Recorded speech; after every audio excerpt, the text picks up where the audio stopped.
but I'll put it out there. You can't debate who's the best fucking trainer. Yes. Of all pro bodybuilders, I will say that easily I'm the most knowledgeable and best trainer. And if you come in a gym with me, you will learn a lot. And it's not just, oh, Dorian pushed me to the point I threw up or something. Yeah, I'm going to push you, but I'm going to push you in a way that's productive, and you're going to learn a lot that you can't learn from listening to me. You can't learn from a video. You got to do it. You got to feel it, and all the little things,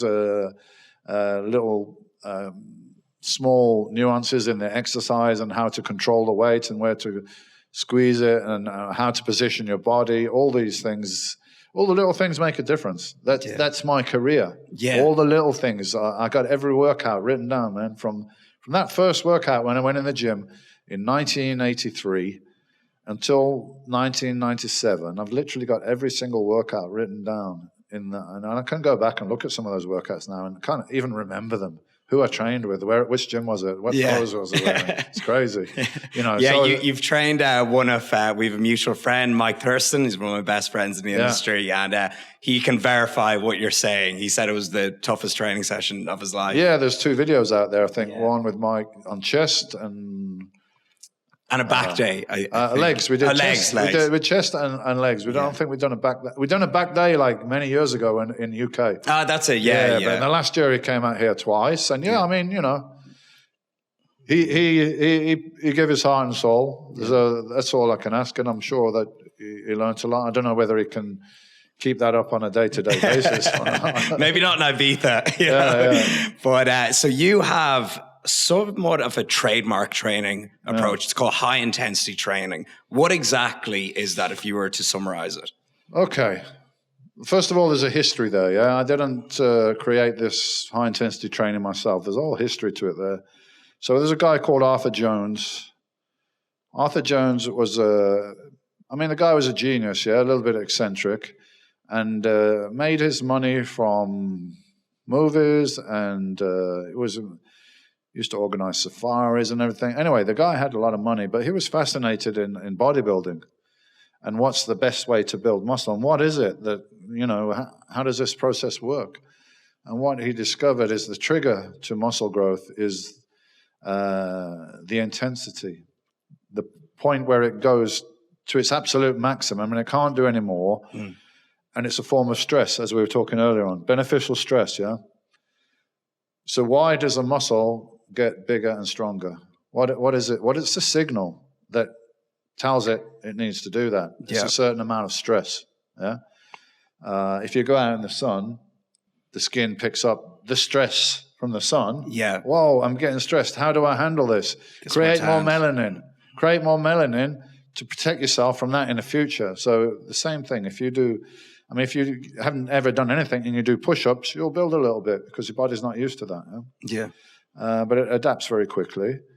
And I have this theory that most people that go to the gym, most of their gains they get in the first 12 months. After that, they don't get it because they're not able to, or they're not understanding what is necessary. And even if I explain it, they find it hard to grasp the concept. It's the intensity. So when your body's very uncomfortable and it's struggling for that last rep and it's never been there before, it's never been under this stress before, I need to adapt. So first of all, there's a stress, okay? When you're in the gym, you're not growing. Muscle fibers are being damaged. You're being stressed out, Now, your body needs to recover from that exercise. That's the process. It needs to recover, needs to rebuild. So it needs rest, needs the nutrients, it needs the correct environment hormonally to adapt. After it's recovered, then it can recompensate or grow. So that's the process. Stimulation. Most people are not doing that bit because they're not training hard enough. And if they do, they're often not leaving enough time for recovery. So they're going in and bashing it again before it's fully recovered. So you need the stimulation, you need to train hard enough, you need enough time in the environment to recover. After you've recovered, you grow. It's not the other way around. So if you go and bash it again before you've recovered, you're getting nowhere fast. But the key thing is you've got to stimulate it. So that means training very intensely, but for a short period of time. So how long were your sessions typically? never more than an hour, and that would be leg day. Yeah, and we're talking quads, hamstrings, calves. Longer rest between sets because the oxygen debt of doing squats or leg press is greater than doing curls. So you need, the rest periods are going to be longer.